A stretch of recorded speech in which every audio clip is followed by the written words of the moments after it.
എരിയും സ്നേഹാർദ്രമാമെൻ്റെ ജീവിതത്തിൻ്റെ തിരിയിൽ ജ്വലിക്കട്ടെ. കുമാരവർമ്മ തന്റെ നാടക ജീവിതത്തിൽ 16ഓളം വിദേശ നാടകങ്ങൾ ഹിന്ദി, ഉറുദു, പഞ്ചാബി, മലയാളം ഭാഷകളിലേക്ക് നാടക രൂപാന്തരം ചെയ്ത് രംഗത്ത് അവതരിപ്പിച്ചിട്ടുണ്ട്. English, German, Spanish, French, Greek, Norwegian തുടങ്ങിയ വിവിധ ഭാഷകളിലുള്ള നാടകങ്ങൾ.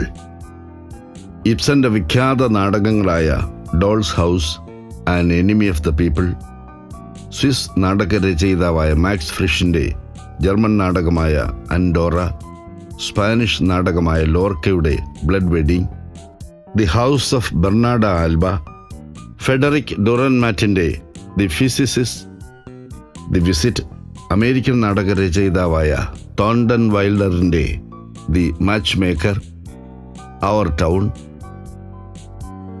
ഇർവിൻ ഷായുടെ ബെറി ദ ഡെഡ്, ലൂജി പിരാൻഡലോയുടെ 6 Characters in Search of an Author, സാർത്തറിന്റെ Men Without Shadows, Jean Genet എഴുതിയ ഡെത്ത് വാച്ച്, മോളിയയുടെ തർത്യൂഫ്, സോഫോക്ലിസിന്റെ ഈഡിപ്പസ് റെക്സ് എന്നിങ്ങനെ വിഖ്യാതങ്ങളായ നാടകങ്ങൾ എല്ലാം പ്രേക്ഷക ശ്രദ്ധ പിടിച്ചുപറ്റിയ നാടകങ്ങൾ. ഹിന്ദിയിലും പഞ്ചാബിയിലും ഉറുദുവിലും മലയാളത്തിലുമൊക്കെ ഭാഷാന്തരീകരണം നടത്തി വിദേശ നാടകങ്ങൾ അവതരിപ്പിക്കുമ്പോൾ തന്നെ സ്വന്തം ശൈലിയിലേക്കും അവതരണ രീതിയിലേക്കുമെല്ലാം ആ നാടകങ്ങളെ മാറ്റിപ്പണിയുവാനും കുമാരവർമ്മ ശ്രദ്ധിച്ചിരുന്നു. 1664 ഫ്രഞ്ച് നാടകകൃത്തായ മോളിയെ കപടഭക്തിയെ ഹാസ്യവിഷയമാക്കി എഴുതിയ നാടകമാണ് തർത്യൂഫ്. ഇതിന്റെ ഹിന്ദി പരിഭാഷ ദുർമതി ഭണ്ഡ ഫൂട്ട പഞ്ചാബ് യൂണിവേഴ്സിറ്റിയിലെ ഹിന്ദി പ്രൊഫസറായ ഡോക്ടർ അതുൽ അറോറയാണ് നിർവഹിച്ചത്. അതുവരെ പിന്തുടർന്ന തന്റെ പല തിയേറ്റർ സങ്കല്പങ്ങളെയും മാറ്റിമറിച്ച സംവിധാനമാണ് കുമാരവർമ്മ ഈ നാടകത്തിൽ പുറത്തെടുത്തത്. അത് അരങ്ങിലും അണിയറയിലും അവതരണത്തിലുമെല്ലാം പുതുമയുണ്ടാക്കി. വിദ്യാർത്ഥികൾക്കും പ്രേക്ഷകർക്കും അത് തികച്ചും നവീനമായ ഒരു അനുഭവമായിരുന്നു. പഞ്ചാബ് യൂണിവേഴ്സിറ്റിക്ക് പുറത്ത് ചണ്ഡീഗഡിലെ വിവിധ നാടക സംഘങ്ങൾക്ക് വേണ്ടിയും കുമാരവർമ്മ നാടകങ്ങൾ സംവിധാനം ചെയ്തിട്ടുണ്ട്. സഹൃദയ സംഘത്തിനു വേണ്ടി ഴാങ് ഷെനെ എഴുതിയ death watch, Indian arts revival ഗ്രൂപ്പിന് വേണ്ടി ബാദൽ സർക്കാരിന്റെ ബാക്കി ഇതിഹാസ്, സൂത്രധാർ തിയേറ്റർ ഗ്രൂപ്പിന് വേണ്ടി ലോർക്കയുടെ the House of Bernarda Alba, Janvadi രംഗ് മഞ്ചിനു വേണ്ടി മോഹൻ രാകേഷ് രചിച്ച ആഷാഡ് കാ ഏക് ദിനിന്റെ അവതരണത്തെ ഹിന്ദി നാടകവേദിയിലെ ക്ലാസിക്കുകളിൽ ഒന്നായാണ് നിരൂപകർ വാഴ്ത്തുന്നത്. കാളിദാസന്റെ ജീവചരിത്രത്തെ സമകാലിക ഭാരതീയ യാഥാർത്ഥ്യങ്ങളുമായി മുഖാമുഖം പ്രതിഷ്ഠിച്ചുകൊണ്ട് ഹിന്ദി നാടകവേദിയിൽ അതുവരെ ഉണ്ടായിരുന്ന പരമ്പരാഗത മാതൃകാ സദാചാര സങ്കല്പങ്ങളിൽ സമൂലമായ പൊളിച്ചെഴുത്ത് നടത്തുകയായിരുന്നു കുമാരവർമ്മ ഈ നാടകത്തിലൂടെ. സംവിധായക പ്രതിഭ തെളിഞ്ഞു നിൽക്കുന്ന ഒരു കാവ്യാത്മക അവതരണ ശൈലിയായിരുന്നു ഈ നാടകത്തിൽ പ്രേക്ഷകർ ദർശിച്ചത്. പ്രശസ്ത സ്പാനിഷ് കവിയും നാടകകൃത്തുമായ ഫ്രെഡറിക്കോ ഗാർഷ്യ ലോർക്ക 1932 എഴുതിയ നാടകം ബ്ലഡ് വെഡിങ്ങിന്റെ പഞ്ചാബി അഡാപ്റ്റേഷനാണ് അഗ് ദേ കലീരെ.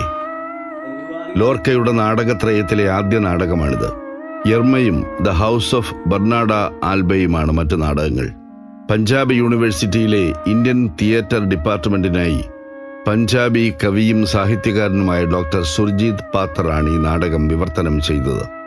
ഈ നാടകം പട്യാലയിലെ പഞ്ചാബി യൂണിവേഴ്സിറ്റിക്ക് വേണ്ടിയും 2003 കുമാരവർമ്മ സംവിധാനം ചെയ്തിട്ടുണ്ട്. കുമാരവർമ്മ സംവിധാനം ചെയ്ത തർത്യൂഫ്, ബ്ലഡ് വെഡിങ് എന്നീ നാടകങ്ങളുടെ സംഗീത സംവിധായകനാണ് Kamal Tiwari. Whatever little I know of theatre has been taught to me by Professor Kumar Verma. He was my greatest inspiration, and after I passed out also, he gave me chance to do music for his productions. So I am grateful to him for his role in my career, in my life, and also as a teacher in molding my theatre.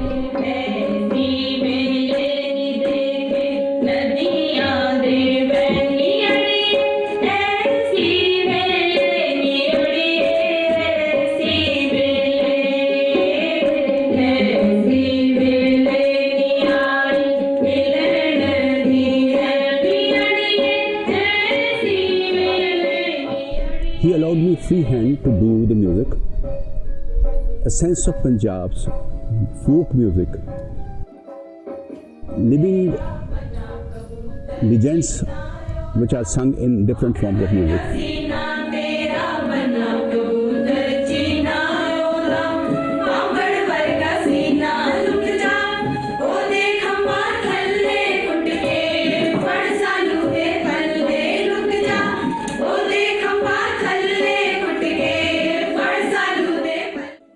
It is only because of his guidance that I could do what he wanted me to do.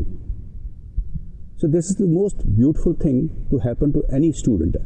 I'll remain indebted to him for all my life for giving me that sort of a training, that sort of a guidance, that sort of an inspiration. ലോർക്കയുടെ 3 അംഗങ്ങളിലുള്ള ഒരു ട്രാജഡിയാണ് blood wedding.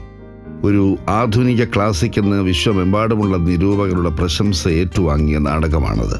ഒരു സ്ത്രീയെയും അവളെ സ്നേഹിക്കുന്ന 2 പുരുഷന്മാരെയും കേന്ദ്രീകരിച്ച് വികസിക്കുന്ന ഈ നാടകം താൻ സ്നേഹിക്കുന്ന പുരുഷനെ സ്വീകരിക്കാനുള്ള സ്ത്രീയുടെ സ്വാതന്ത്ര്യത്തെ വിലക്കുന്ന നീതികളെ അപഗ്രഥനം ചെയ്യുന്നു.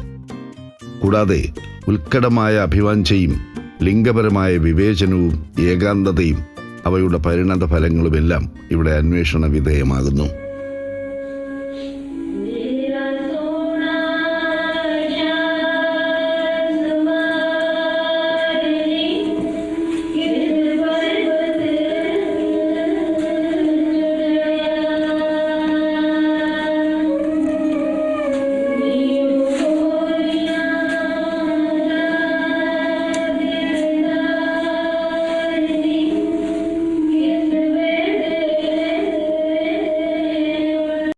My first acquaintance with the theatre of Kumara Varma, a much loved and revered name among friends, students and his admirers in Chandigarh, started when I was a 19-year-old student of mass communication. The year, if I'm not wrong, would be 1975, and his play was staged in Tagore Theatre, Baki Itihas, Badal Sarkar's Baki Itihas. So the acquaintance began there, and it was a remarkable play. We didn't understand theatre much at that time, but we were spellbound nevertheless. And Baki Itihas was done so beautifully that we were stunned. And then, of course, there was Ashad Ka Ek Din, which became a landmark production. And 2 plays especially I remember. One was staged outside the department. This was Men Without Shadows, and Lauka's Blood Wedding, Ag De Kalire. Both were done in a time when Punjab was going through very turbulent times with the separatist movement on, and militancy and people being killed. And those plays sort of, brought home what was happening around us. They were cathartic in a way. People could identify with them. And I think the last play of Kumar Varma, which I saw here in the city, was Warren Hastings Ka Sang in 2008.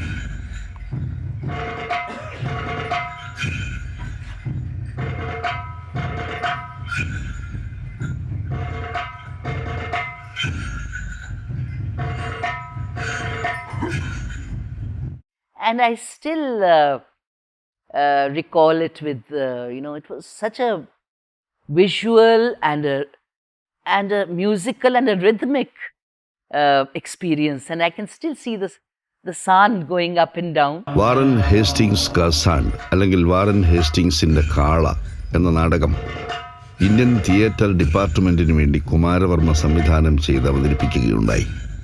Hindi ഭാഷയിലെ അറിയപ്പെടുന്ന എഴുത്തുകാരനായ ഉദയ് പ്രകാശ് അതേ ശീർഷകത്തിൽ എഴുതിയ ഒരു ചെറുകഥയുടെ രംഗാവിഷ്കാരമായിരുന്നു അത്. ആഗോളവൽക്കരണത്തിൻ്റെ ചരിത്രപരമായ പ്രക്രിയയെ നിരൂപണം ചെയ്യുന്ന ഒരു ആധുനിക പ്രതീകാത്മക കഥ എന്നാണ് കുമാരവർമ്മ തന്നെ ഇതിനെ വിശേഷിപ്പിച്ചിട്ടുള്ളത്. ചരിത്രത്തോട് കെട്ടുകഥയും ഫാൻറ്റസിയോട് യാഥാർത്ഥ്യവും ഇഴചേർത്ത് നെയ്ത ഈ നാടകം ഇന്ത്യയുടെ ആദ്യത്തെ ഗവർണർ ജനറലായിരുന്ന വാറൻ ഹേസ്റ്റിങ്സ് ഇന്ത്യ എന്ന പ്രഹേളികയുമായുള്ള തൻ്റെ വീഴ്ചയ്ക്ക് തുടക്കമിട്ട 18-ാം നൂറ്റാണ്ടിലേക്ക് നമ്മെ കൂട്ടിക്കൊണ്ടുപോകുന്നു. അങ്ങനെ ചരിത്രത്തെ ആധാരമാക്കി നിർമ്മിച്ചതാണ് ഇതിൻ്റെ ഇതിവൃത്തം എങ്കിലും കാലദേശാധിവർത്തിയായ ഒരർത്ഥം അതിന് കൈവരുന്നതായി കാണാം. ബർട്ടോൾട്ട് ബ്രെഹ്ത് രൂപം കൊടുത്ത സിദ്ധാന്തങ്ങളെ അതിസമർത്ഥമായി ഉപയോഗിച്ചുകൊണ്ട് സ്വന്തം ജീവിതാനുഭവങ്ങളെ വിമർശന ബുദ്ധിയാ വീക്ഷിക്കാനുള്ള കഴിവ് പ്രേക്ഷകരിൽ ഉളവാക്കാൻ ഈ നാടക അവതരണത്തിലൂടെ കുമാരവർമ്മയ്ക്ക് സാധിച്ചു. തുടർച്ചയായി 10 ദിവസം ഈ നാടകം ചണ്ഡീഗഡിൽ കളിക്കുകയുണ്ടായി.